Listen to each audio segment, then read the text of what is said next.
يا مساء الخير. ستوري تايم النهارده موجهاه لكل واحده بتفكر ان احنا على العيد هنفرد شعرنا. طب هنغير اللون، هنعمل، لا ستوب، ما تعمليش حاجه الا لما تسمعي الستوري تايم دي. وكمان لاي واحده ممكن حد بيتنمر على شعرها او شعر ولادها، يا ريت تسمعي الستوري تايم دي.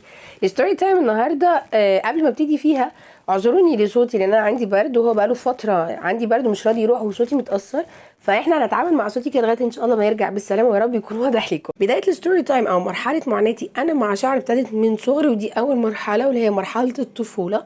انا كطفله كان شعري فتلته وناعمه، لكن كان في موجه، مش ليس يعني مش مفروض كده ان انا اقدر اسيبه واخرج بيه سايب والعب بيه، لا كان ده متقال شعرك هيهيش لازم تلميه كحكه. بعمله على طول ضفاير، يا اما بعمله يعني وقت المناسبات ممكن ديل حصان كده وبلح من ورا، ولا اسمها لولي وانا مسميها لولي. ففضلت طول فتره طفولتي كارهه شكل شعري، لان هم شايفين ان شعري شكله وحش، ان هو يتسايب حتى جوه البيت يبقى كدش، او زي ما بيقولوا كدش او منفوش قوي كده. طب عايزه اعمل قصه فرنسا، لا اصلا هتبقى مكتكته، لازم بنفضل بقى اسمه ايه ده نكويها والحاجات دي، فبلاش الحاجات دي مش هتنفع مع شعري. ففضلت طول المرحله دي انا كارهه فكره شعري، مش عايزه فكره ان انا اهتم بيه، يعني اهتم بيه كده كده شكله وحش. حاولت مره ممكن اعمله ماسكات، انا مش من النوع اللي بواظب على الحاجه، كانت ممكن اعمل مره بتاع يتعدل المره التانيه ما يتعدلش، فخلاص اتس اوكي كده كده ملموم مفيش مشكله. فده رسالتي في اول مرحله اللي هي مرحله الطفوله.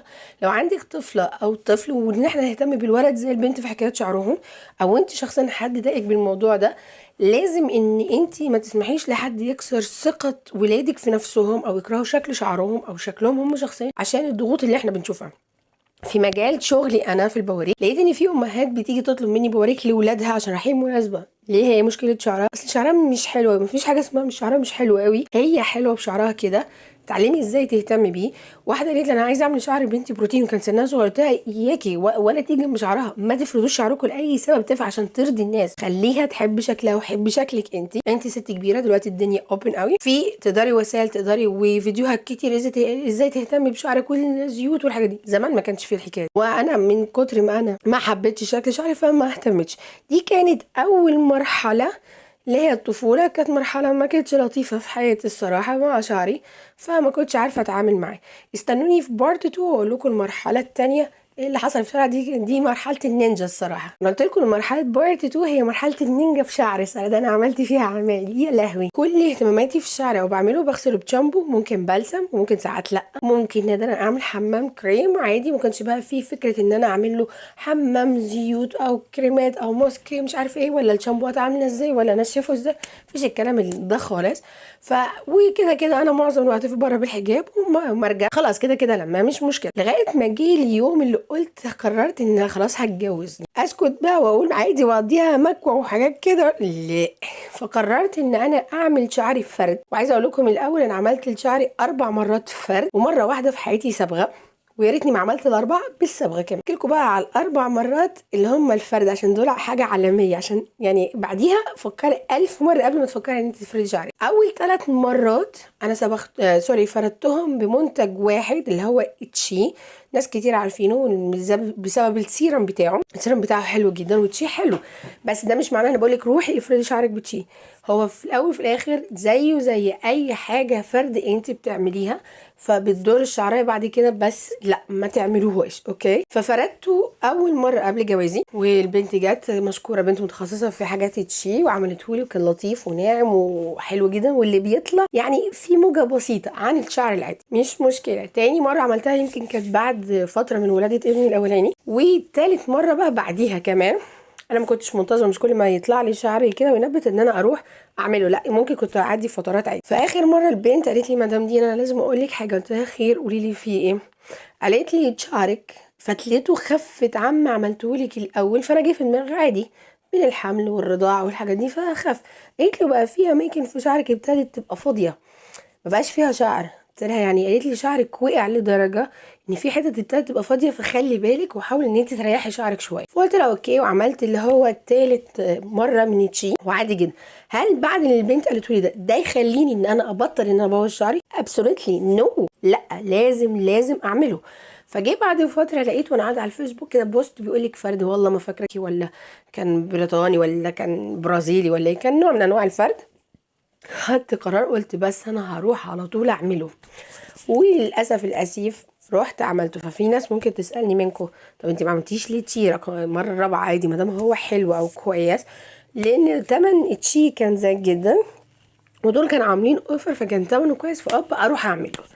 فرحت عملته. يا ريتني ما عملته، دي كان قرار مش خطأ، ده كان أسوأ قرار خدته في حياتي. اولا الفرد قعدت فيه 12 ساعه عشان افرد شعري بالمواد اللي هم حطوها. فقرات رقبتي تعبتني جدا، تعبت جدا اليوم ده لان ضغطي وطي قوي.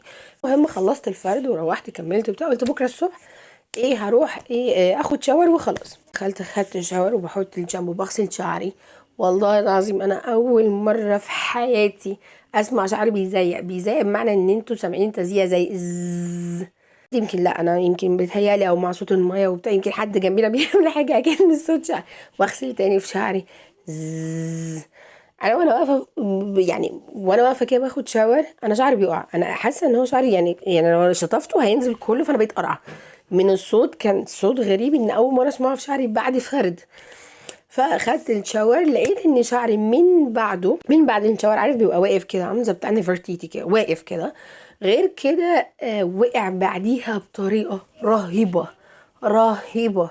كان بيقع بطوله وكان خف بطريقه رهيبه. غير كده ان الشعر اللي طلع بعديه مش فيه موجه، نو كيرلي. يعني انا في ضمن البواريك اللي بشتغل فيها اللي هي البواريك اللي بيسموها بواريك كيرلي سوسته، شعري كان الجديد بيطلع كده كيرلي قوي، بقى كيرلي جدا.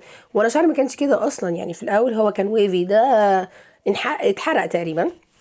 ف كان صعب جدا. فقررت من بعديها دينا لا مش هعمل اي حاجه ممكن تكون فرد تاني وخلاص، واقص بقى الحاجات دي عشان شعري الباقي ايه يطلع عدل.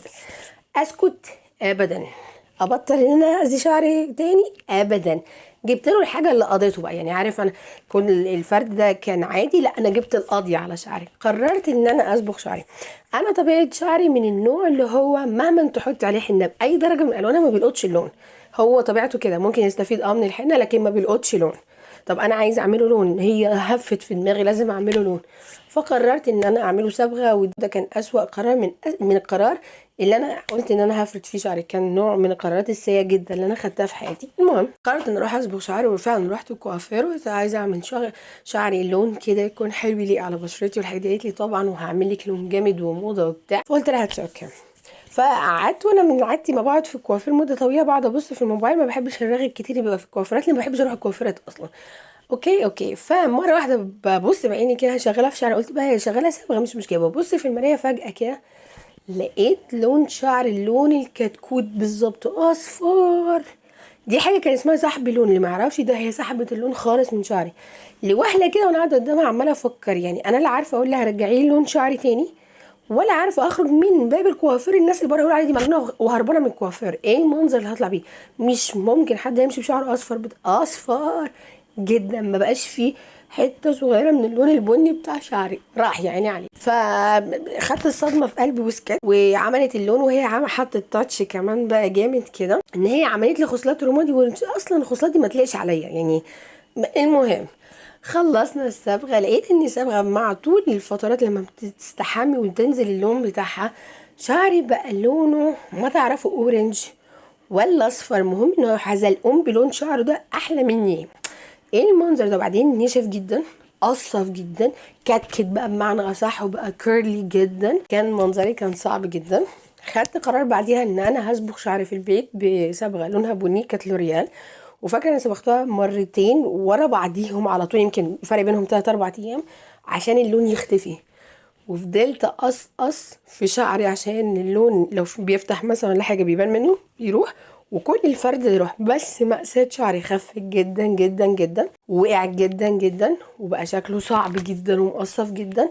هل انا اعتنيت بيه بعد الفتره دي؟ الصراحه لا، مريت بظروف، اتشغلت بقى مع الولاد وحصل حاجات كتير في حياتي. فقررت من نهاية السنة اللي فاتت ان انا لازم اخد خطوة جدية، ان انا اشوف شعري كويس، لان كنت ابتديت اشوف فراغات شعري. جلد راسي بقى باين من كتر ما شعري بيقع وانتي قاعدة بتسرحي كده بيقع، ماسكة كده الحرف بيقع، بستحمى بينزلوا بايدي بطولهم. فاتضايقت جدا وقلت لا لازم اخد خطوه ان انا اهتم بشعري.